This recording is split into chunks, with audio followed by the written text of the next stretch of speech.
नमस्कार, मैं अजय कुमार। आप देख रहे हैं एक खास मुलाकात। और आज सबसे बड़ी बात है कि झारखंड में सबसे बड़ी आज ये खबर है कि पूर्वोत्तर परिषद की आज बैठक हुई, जिसकी केंद्रीय गृह मंत्री अमित शाह इस बैठक की अध्यक्षता की और 3 राज्यों के मुख्यमंत्री इस बैठक में शामिल हुए। देखिए, झारखंड राज्य भले ही 24 साल से अधिक हो चुके हैं और वैसे में कई ऐसे मुद्दे हैं जो अभी तक जो दोनों 2 राज्यों का मामला मामला में फँसा हुआ है। यानी आप कहा जा सकता है कि बिहार और झारखंड के बीच के कई ऐसे परिसंपत्तियों के का वितरण का मामला है, कई ऐसे विभागों का बँटवारा है, कई ऐसी संपत्तियों का बँटवारा है और कई ऐसे ज्वलंत मुद्दे हैं जो राज्य विभाजन होने के बावजूद उस मसले पर अभी तक राज्य सरकार या केंद्र सरकार की बातें अभी सुलझ नहीं पाई है। लेकिन ये उम्मीद की जा रही है कि झारखंड के लिए एक सबसे बड़ी आज महत्वपूर्ण दिन है। आज ये कई मसलों मसलों पर आज चर्चा हो सकती है और केंद्र सरकार इस मसले पर फैसला मत भूल सकते हैं। हमारी इस चर्चा के बीच में हमारे बीच वरिष्ठ पत्रकार हैं विष्णु सेन जी, और जो जानेंगे कि किस तरीके से इस बैठक को महत्वपूर्ण मानते हैं। सबसे पहले आपको स्वागत है इस जी। कार्यक्रम में। और किस तरीके की जो पूर्वीय क्षेत्रीय परिषद की आज बैठक रही है और केंद्रीय गृह मंत्री अमित शाह इसकी अध्यक्षता रखे हैं। क्या लगता है कि झारखंड के लिए कैसे मुद्दे हैं? केंद्र का राजस्व का बकाया की बात है, शर्रा कोड है, नक्सल है, घुसपैठी है, इन तमाम मुद्दे पर ऐसी चीजें हैं। तो क्या लगता है कि इस बैठक की इतनी कारगर तरीके से देखा जा सकता है? देखिए, मुख्य रूप से पूर्वोत्तर क्षेत्र परिषद का जो गठन हुआ था, वो चारों राज्यों के आपसी सामंजस्य और केंद्र के साथ एक कोर्डियल रिलेशन बनाने के लिए इसका गठन किया गया था। आज जो मुख्य रूप से जो चर्चा में आएँगी बातें, उनमें सबसे पहले है कि जो नक्सल समस्या था, उसको केंद्र सरकार का दावा है कि 26 जनवरी 2026 तक में इसे समाप्त कर लिया जाएगा। उस दिशा में काफ़ी कार्य भी हुआ है। यहाँ पर मान के चलिए अभी रिसेंट पिछले हफ्ता ही सारंडा में काफ़ी बड़ी कार्रवाई हुई, काफ़ी आईईडी मिला और उस पर अग्रसर है। लेकिन नक्सल उन्मूलन के बाद जो उन क्षेत्रों के विकास की बात आती है, जो विकास करने का जो ये है टारगेट है, उस पर फोकस करना होगा। उस पर केंद्र सरकार को विशेष वहाँ पर जो अनुदान का प्रावधान है, जो अनुदान देने की बातें थे, वो सब उन्हें बढ़ाना होगा। दूसरी चीज़ ये है कि जो 1,36,000 करोड़ रुपए की जो बात उठती है कोल कंपनियों पर जो बकाये की, तो इसमें 2 बातें होंगी कि ये जिस समय पूर्व कोयला मंत्री शिबू सोरेन जी थे वहाँ कोयला मंत्री, उस समय का ये बकाया था और कोर्ट इसमें 5 इंस्टॉलमेंट में देने के लिए ऑर्डर किया है। तो 5 इंस्टॉलमेंट में अब क्या है कि समय आ गया है कि केंद्र इसमें एक-एक करके उस पैसे को रिलीज करे। एक-एक इंस्टॉलमेंट भी आएगा तो झारखंड के विकास के लिए मान के चलिए कि हर साल लगभग 27,000 करोड़ रुपया एडिशनल फंड आएगा, जो झारखंड के विकास के लिए बहुत ही अच्छा माना जाएगा, बहुत ही एक अच्छा स्टेप होगा। दूसरी बात है कि पेयजल योजना पर भी बात होनी थी। पेयजल योजना में 6,000 करोड़ रुपया अभी बकाया है स्टेट का केंद्र के ऊपर। अगर वो रिलीज होता है तो पेयजल की जो समस्या है और पेयजल के लिए जो अग्रसर कार्रवाई है उस पर झारखंड राज्य आगे बढ़ेगा। इस बैठक में कई ऐसे सौगात झारखंड को राज्य को मिलने जाने हैं, जिसपे महत्वपूर्ण चर्चा भी इस बैठक में हुई है। और इन तमाम चर्चाओं के बीच में आप कहा जा सकता है कि जो संपत्तियों का बँटवारा का विवरण है, वो अभी तक मसला नहीं पाला है। आप इसको किस तरीके से देख पा रहे हैं? क्या लगता है कि जिस प्रकार से राज्य का विभाजन हुआ और कई ऐसे विभाग हैं, कई विभागों का जो परिसंपत्ति है, उसका वितरण ये बँटवारा नहीं हो पाया।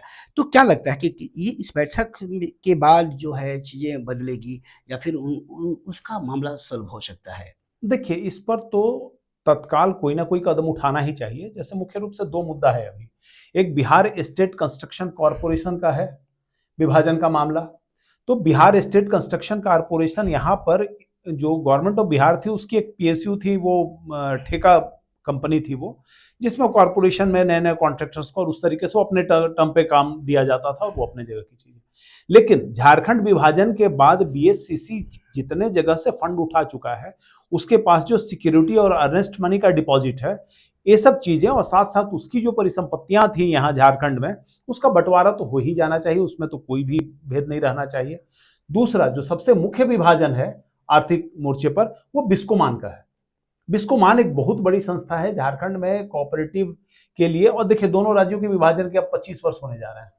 तो इस बीच में इतनी छोटी-छोटी चीज़ों का निराकरण तो हो ही जाना चाहिए था और उम्मीद है आज की बैठक में जिस तरीके से केंद्र सरकार अब इन कार्रवाइयों को पूरा कराना चाह रही है और जिस तरीके से हम लोगों ने देखा कि अब झारखंड के मुख्यमंत्री हेमंत सोरेन जी ने उनका स्वागत किया अमित शाह जी का, तो वो दोनों के उत्साह और बॉडी लैंग्वेज से ऐसा लग रहा था कि इस बार कुछ ना कुछ झारखंड के लिए बहुत ही पॉजिटिव प्रोस्पेक्ट आना चाहिए, जिसकी हम लोग उम्मीद करते हैं।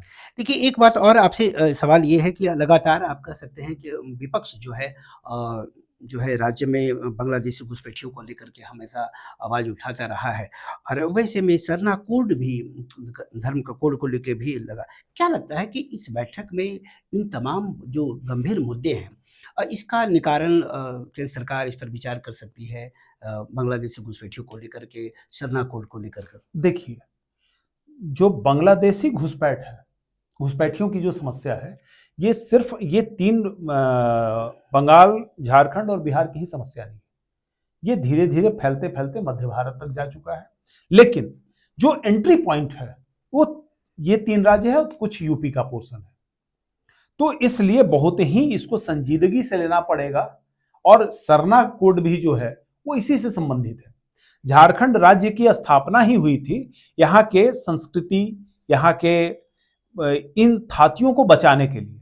अब क्या है कि बांग्लादेशी घुसपैठियों के लगातार घुसपैठ के कारण जो डेमोग्राफी चेंज हो रही है, उसमें सबसे बड़ा जो खतरा आएगा वो हमारे आदिवासी संस्कृति को समाप्त कर देगा। सबसे अलार्मिंग बात मैं बताना चाहूंगा, संथाल परगना में लगभग 100 से ज्यादा मुखिया और 3 टियर गवर्नमेंट में चुने हुए प्रतिनिधि ऐसी हैं हमारी बच्चियां जो कि बांग्लादेशी या फिर वैसे कहिए तो मुस्लिमों से विवाहित हैं। उन मुस्लिमों का कोई भी जो पूर्वज रिकॉर्ड है वो मेरे समझ से 90% का वहां नहीं है। तो एक बहुत भीषण समस्या है, इस पर हर सरकार को बहुत संजीदगी से पहल करनी चाहिए। देखिए, एक सबसे बड़ी एक सवाल और है कि खनन परक जो राज्य ज़मीन वापसी का जो मुद्दा है, वो भी इस बैठक में रखी गई है। क्या लगता है किस तरीके से देखा जा सकता है कि जो ज़मीन वापसी का मामला है, ज़मीनों का बँटवारा का मामला है, अरे वैसे 2 राज्यों का जो मसौदा जो अभी तक सॉल्व नहीं हो पाया। तो क्या लगता है कि इस बैठक के बाद कठोर निर्णय लेने के लिए दोनों राज्य सक्षम हो पाएँगे? देखिए, बिहार में आगामी इलेक्शन है, नई सरकार का गठन होगा, लेकिन इसमें चूंकि दोनों राज्यों के बंटवारा के 24 साल से ज्यादा समय बीत चुके हैं, इसलिए इन सब मामलों का निपटारा तो एकदम अस्थायी तौर पे हो जाना चाहिए। लेकिन भारत में दुर्भाग्य की बात यह है कि ये मुद्दे लटके रह जाते हैं। यहाँ पर जमीन और माइंस का बंटवारा की बात हो गई, आप नॉर्थ इंडिया में देखेंगे तो बहुत से राज्यों में जल के बंटवारा की बात रह गई। यहाँ कम से कम जल बंटवारा पर लेकर कोई संशय और कोई ये नहीं है। जमीनों का बंटवारा है तो उस पर केंद्र इसमें परस्यू बहुत उम्मीद है कि केंद्र परस्यू करके इन बातों को निस्तारित करना चाहेगा। लेकिन इसमें एक टेक्निकल प्रॉब्लम क्या आ रहा है कि नवंबर में बिहार में चुनाव है, इसलिए ये मामला सॉल्व होने का उम्मीद इस बैठक से नहीं है। तो जिस प्रकार से पूर्वी क्षेत्रीय परिषद की जो बैठक हुई, निश्चित रूप से जिस प्रकार से झारखंड के मुद्दे, गंभीर मुद्दे रहे हैं और वैसे में मुख्यमंत्री हेमंत सोरेन जो है अ, चौ चौ कस करीबन 34 ऐसे मुद्दे हैं जो लिखित रूप से बंद लिफाफे में केंद्र सरकार को सौंपी गई है रिपोर्ट्स। इस रिपोर्ट्स के बाद अब देखना पड़ेगा कि इस बैठक के बाद अब केंद्र सरकार किस तरीके से सहयोग करती है और इस पर कितना अमल हो पाता है। और ऐसे ही खबरों के साथ हमारे साथ जुड़ते रहिए। तब तक के लिए मुझे इजाज़त है। नमस्कार।